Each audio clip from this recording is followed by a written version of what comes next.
Hey everyone, welcome to This Explainer.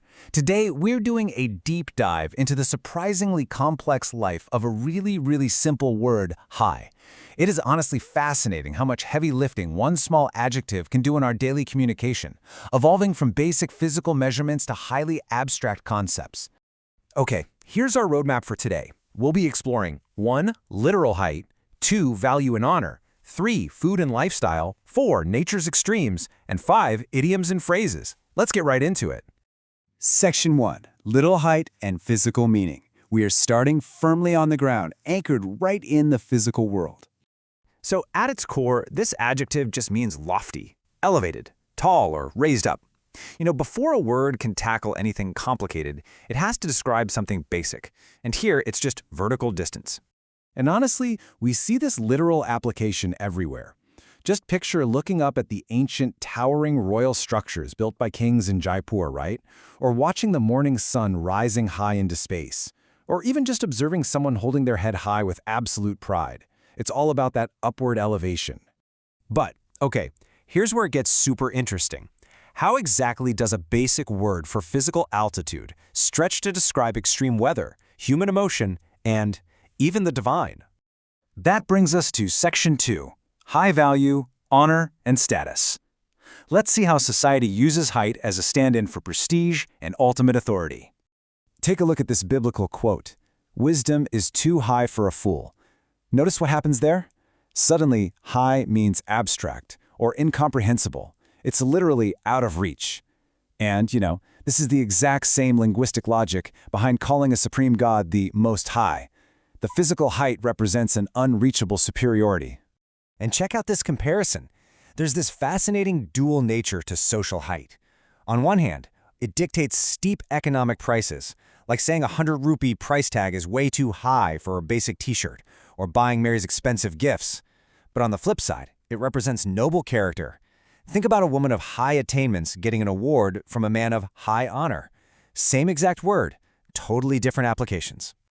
So, the word clearly denotes ultimate prominence across all of society. We say high antiquity when talking about ancient manuscripts, like the ones preserved at the Pathikana in Jaipur City Palace. We look to the high altar as the absolute main focal point of a temple or church. Or just think about our chief institutions, the high court or a high school. High here simply means the most important. It's the central pillar. Moving right along to Section 3, food, lifestyle, and culture. Let's see how this word actually shapes our daily habits. It's kind of wild, but just adding high to everyday concepts instantly elevates them to the upper class. High fare isn't just your standard dinner, it's luxurious food. High tea, that means it's served with extra hearty food. We talk about high living and the high life to describe those upper-class, royal existences you read about in classic novels. And a high day turns a regular date on the calendar into a full-blown gala or festival. The imagery really locks in that feeling of luxury, doesn't it? Next up is Section 4, Nature's Highs and Extremes. Now let's step outside and look at the untamed natural world. Out in nature, this word is all about the absolute extreme edge of our environment. The high seas aren't just water, they're the deep, open oceans where entire fleets can just be swept away. A high wind is dangerously hot and fast. Even time and space get maxed out. High moon for a full moon, high noon for the absolute peak of the day, and high altitude for places far away from the equator. The word acts as this ultimate natural intensifier. Now, notice the metaphorical leap we take here with high tide and high water mark. Literally, that's just the physical line on the shore where the rising ocean waves stop, right? But we use it metaphorically to capture the peak intensity of massive historical events, like describing how the political agitation that started years earlier finally reached its high tide, its absolute peak, in August 1947. And this naturally leads us to a pretty compelling question.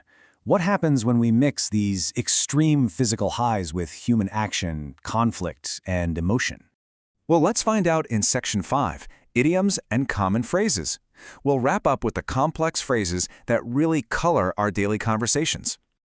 In this context, high completely intensifies human action. High treason isn't just a basic crime. It's the ultimate betrayal or rebellion against a sovereign state. High words are those loud, angry words you yell during a heated fight. If someone has high color, It literally means their cheeks are flushed red from strong emotion. And hey, when we say it's high time, we're signaling that it is the absolute urgent moment to act, whether that means finally reading some great memoirs or ending societal class divides for good. And check out this fascinating double meaning in the phrase high and low. Physically, if you're searching high and low, you are looking literally everywhere, up and down.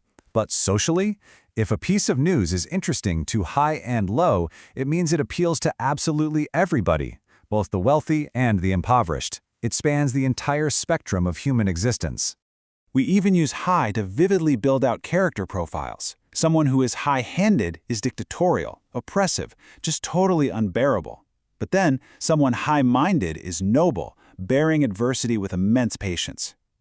High-spirited or high-toned means incredible courage and principle. And then there's high and dry, which originally described a ship stuck out of water away from the waves, but now it's the perfect way to describe someone left totally stranded and helpless.